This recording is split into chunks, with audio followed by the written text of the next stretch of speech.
Hello दोस्तों, मैं सौरभ आपका स्वागत करता हूं मेरे चैनल कोडिंग वर्ल्ड में, जहां हम बड़े ही आसान तरीके से सी प्रोग्रामिंग लैंग्वेज के बारे में सीखेंगे। सो प्लीज़ चैनल को सब्सक्राइब कीजिए, वीडियोस को लाइक कीजिए और शेयर भी कीजिए। तो चलिए देखते हैं।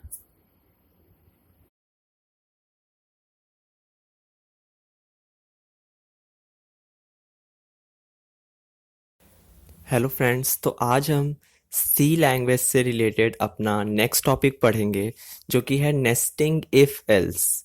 अब जैसे हमने पहले अपने वीडियोस में इफ़ एल्स के बारे में पढ़ा और सिंपल इफ़ के बारे में भी पढ़ा, तो उसी का नेक्स्ट टॉपिक है नेस्टिंग इफ़ एल्स। देखिए, नेस्टिंग का मतलब होता है कि एक के अंदर दूसरे का होना। जिस तरीके से नेस्ट का मतलब होता है घोंसला, घोंसला क्या होता है कि एक के अंदर दूसरे से वो जुड़कर बना हुआ होता है। तो यहाँ पर भी नेस्टिंग इफ का मतलब है कि एक कंडीशन के अंदर दूसरे कंडीशन का होना, दूसरे के अंदर तीसरे कंडीशंस का होना, इस तरीके से वो नेस्टिंग बनाई जाती है।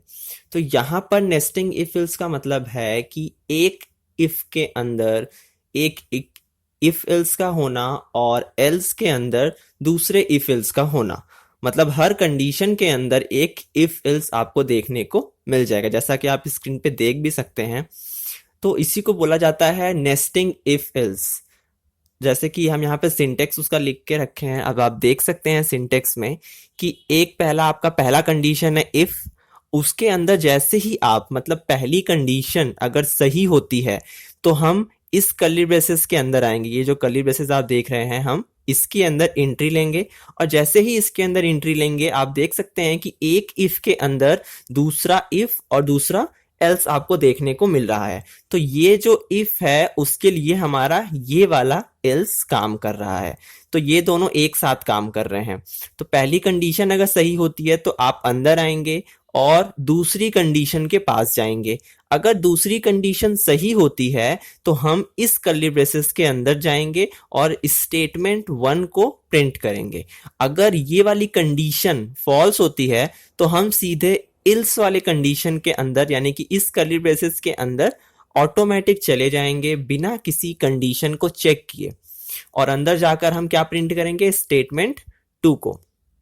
तो ये इफ इस एल्स के साथ काम कर रहा है, मतलब ये नहीं ट्रू हुआ तो आप इस एल्स में ऑटोमेटिक जा सकते हैं। और मान लीजिए कि पहली ही कंडीशन फॉल्स होती है तो इसके लिए हमारा यहां पर एल्स हमने लिखा है, यानी कि ये इफ इस एल्स के साथ काम कर रहा है। तो यहां पर वो एल्स है जिसमें हम ऑटोमेटिक एंट्री लेंगे। तो अगर पहला इफ कंडीशन फॉल्स होता है तो हम सीधे इल्स वाली कंडीशन में जाएंगे। ये इस इफ के नीचे होना था लेकिन जगह न होने की वजह से हमने उसे आगे लिख लिया है। तो ये इफ इस एल्स के साथ काम कर रहा है। तो पहली कंडीशन फॉल्स होने पे तुरंत हम एल्स में एंट्री ले सकते हैं और अंदर जाते ही हमारा ये वाला कर्ली ब्रेसेस इतना एरिया कवर किया जाएगा। और जैसे ही हम अंदर आएंगे हमें फिर से एक इफ एल्स देखने को मिल रहा है। आप देख सकते हैं कि पहले कंडीशन सही होने पर भी हमें एक इफ एल्स देखने को मिला और कंडीशन फॉल्स होने पर भी हमें एक इफ एल्स देखने को मिला। जैसे ही हम एल्स के अंदर आएंगे, अब एक और कंडीशन आ गई, कंडीशन 3। अगर ये कंडीशन फॉल्स होती है तो हम एल्स के पास जाएंगे और ये कंडीशन अगर ट्रू होती है तो हम स्टेटमेंट 3 में जाकर के अपने डेटा को प्रिंट करेंगे और फॉल्स होने पर एल्स में जाकर स्टेटमेंट 4 को प्रिंट करेंगे। तो यही है हमारा नेस्टिंग इफ एल्स। नेस्टिंग का मतलब कि एक एक इफ एल्स के अंदर दूसरे इफ एल्स का होना ही नेस्टिंग इफ एल्स कहलाता है। आप देख सकते हैं कि एक इफ के अंदर दूसरा इफ एल्स काम कर रहा है, फिर एल्स के अंदर भी एक इफ एल्स काम कर रहा है। तो इस तरीके से ये एक नेस्टिंग इफ एल्स का सिंटेक्स है जिसे हम प्रोग्राम में भी एक्सेस करेंगे। तो पहली कंडीशन अगर ट्रू होती है तो जाएगा दूसरे इफ कंडीशन पे, और अगर ट्रू होती है तो पहला स्टेटमेंट प्रिंट होगा, और अगर मान लीजिए कंडीशन 2 फॉल्स होती है तो स्टेटमेंट 2 प्रिंट होगा। और अगर पहली ही कंडीशन फॉल्स हो जाती है तो ऑटोमेटिक एल्स के पास चला जाएगा और तीसरी कंडीशन को चेक करेगा, और तीसरी कंडीशन अगर ट्रू होती है तो स्टेटमेंट 3 प्रिंट होगी, और अगर तीसरी कंडीशन फॉल्स होती है तो स्टेटमेंट 4 प्रिंट होगा। तो आप देख सकते हैं ये कर्ली ब्रेसेस ये वाला कर्ली ब्रेसेस यहाँ पर ओपन यहाँ पर क्लोज, ये कर्ली ब्रेसेस यहाँ ओपन यहाँ क्लोज, ये यहाँ ओपन यहाँ पर क्लोज। इसी तरीके से सारे कर्ली ब्रेसेस आपके क्लोज भी होंगे वहीं पर और वहीं पर ओपन भी होंगे। तो इस तरीके से हमने अपना सिंटेक्स देख लिया। तो आइए हम इसका एक एग्जाम्पल भी देख लेते हैं कि किस तरीके से हम एक प्रोग्राम में इसे यूज कर सकते हैं।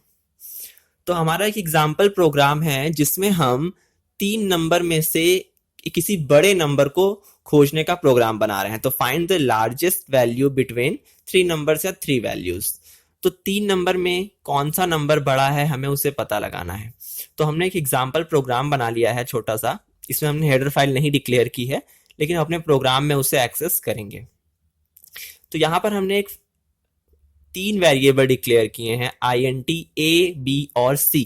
तो 3 वेरिएबल हो गए क्योंकि 3 डेटा आने वाली है। फिर हमने कहा यूजर से इंटर द 3 नंबर्स। तो यूजर ने स्कैनएफ फंक्शन की सहायता से हमने तीनों नंबर को 3 वेरिएबल में स्टोर करा लिया। तो उन 3 नंबर्स हम यहाँ पर आपको लिख के दिखा दिए हैं। नोट में आप देख सकते हैं कि मान लीजिए कि यूजर ने A की वैल्यू 10 दी है, B की वैल्यू 15 दी है और C की वैल्यू 18 दी है। ये मान के चलिए कि यूजर ने ये 3 नंबर दे दिए। तो अब ये प्रोग्राम किस तरीके से चलेगा, तो आइए उसको देखते हैं। तो मान लिया कि 3 नंबर आ गए। अब पहली कंडीशन क्या होगी कि इफ यदि A की वैल्यू बड़ी हुई B से, तो यहां पर हमने उसका नंबर भी लिख लिया है सामने। A की वैल्यू है 10 और B की वैल्यू है 15। तो अब पहली ही इफ कंडीशन हो गई फॉल्स। क्यों? क्योंकि A छोटा है और B बड़ा है। तो पहला ही इफ कंडीशन फॉल्स होने की वजह से हम इस कर्ली ब्रेसेस के अंदर नहीं जा सकते, क्योंकि ये ट्रू वाला कर्ली ब्रेसेस है और कंडीशन क्या है? फॉल्स। तो इसका मतलब हम इफ के अंदर एंट्री नहीं ले सकते, हमें सीधे एल्स के अंदर एंट्री लेनी होगी। इस इफ का एल्स पार्ट इधर लिखा हुआ है, आप देख सकते हैं। अब हम सीधे एल्स में एंट्री ले लेंगे। अब जैसे ही हम एल्स में एंट्री लेंगे तो इसका मतलब कि यहां पर ए की कंडीशन फॉल्स हो चुकी थी, तो इसका मतलब कि ए अब उस रेस से बाहर हो चुका है। क्योंकि 3 नंबर में अगर आपको किसी को बड़ा पता लगाना है तो एक नंबर तभी बड़ा होगा जब वो 2 लोगों से बड़ा होगा। मतलब अगर मान लीजिए कि आप अपने घर में 3 भाई बहन हैं, अगर आपसे पूछा जाता है कि कौन सबसे बड़ा है, तो अगर आप सबसे बड़े हैं तो आप अपने दोनों भाई बहन से एक समय पर बड़े होंगे, तभी आप उन दोनों से बड़े कहलाएंगे। अगर आप एक लोग से बड़े हैं, एक लोग से छोटे हैं, तो इसका मतलब कि आप बड़े नहीं हुए।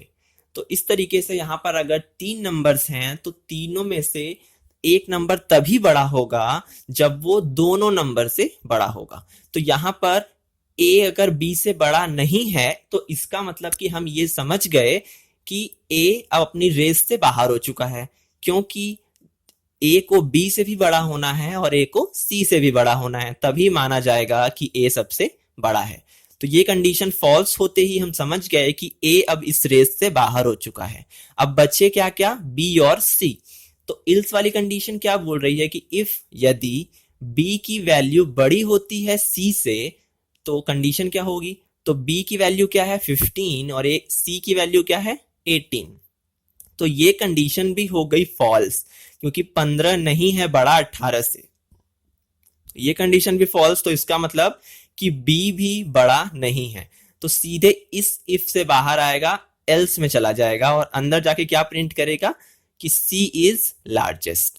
तो अब आप देख सकते हैं कि A भी छोटा है, B भी छोटा है और C सबसे बड़ा है। तो इस तरीके से हमारा ये प्रोग्राम रन करेगा और सबसे लास्ट में आपको सबसे बड़ी वैल्यू का पता लगाकर बता देगा कि जो C है वो सबसे लार्जेस्ट वैल्यू है। तो ये प्रोग्राम था, एग्जाम्पल था हमारा नेस्टेड इफ एल्स का। अभी हम इसे नेक्स्ट वीडियो में रन कर भी देखेंगे और उसका आंसर भी चेक करेंगे तुरंत। तो इस तरीके से ये हमारा एग्जाम्पल प्रोग्राम आप देख सकते हैं कि इस तरीके से ये रन करेगा। एक बार और हम इसे अच्छे से समझ लेते हैं ताकि क्लियर हो जाए। तो सबसे पहले एक चीज ये ध्यान रखिए कि अगर 3 नंबर में से किसी को सर्च करना है कि सबसे बड़ा कौन है, तो A तभी बड़ा होगा जब वो B और C दोनों से बड़ा होगा, और B बड़ा होगा तब जब वो A और C दोनों से बड़ा होगा, और C तब बड़ा होगा जब वो A और B दोनों से बड़ा होगा। अब मान लेते हैं कि a की वैल्यू 15 होती और b की वैल्यू 10 होती, तो क्या होता? तो पहली कंडीशन हो जाती हमारी ट्रू। अगर हम a को 15 दे देते, b को 10 दे देते, तो पहली कंडीशन तो ट्रू हो जाती। फिर जब अंदर आते तो a के पास 15 था और b के पास 10 था, तो दूसरी कंडीशन हो जाती फॉल्स, क्योंकि c के पास क्या है? 18। तो तुरंत इस इफ से बाहर आता और कहां जाता? एल्स वाली कंडीशन में, और जाकर क्या प्रिंट करता कि c इज लार्जेस्ट, क्योंकि c तो अभी भी लार्जेस्ट है। आपने सिर्फ a और b की वैल्यू को बदल दिया था, लेकिन c अभी भी लार्जेस्ट है। तो इस तरीके से ये हमारा प्रोग्राम बनकर तैयार हो चुका है। तो इसे हम नेक्स्ट वीडियो में अपना रन कर कर देख लेंगे। तो आज का वीडियो हम यहीं पर खत्म करते हैं। आई होप आपको समझ में आ गया होगा कि नेस्टिंग इफ एल्स किस तरह से काम करता है। अगर आपको कोई प्रॉब्लम होती है तो आप हमें मेल कर सकते हैं, आप हमें कमेंट भी कर सकते हैं।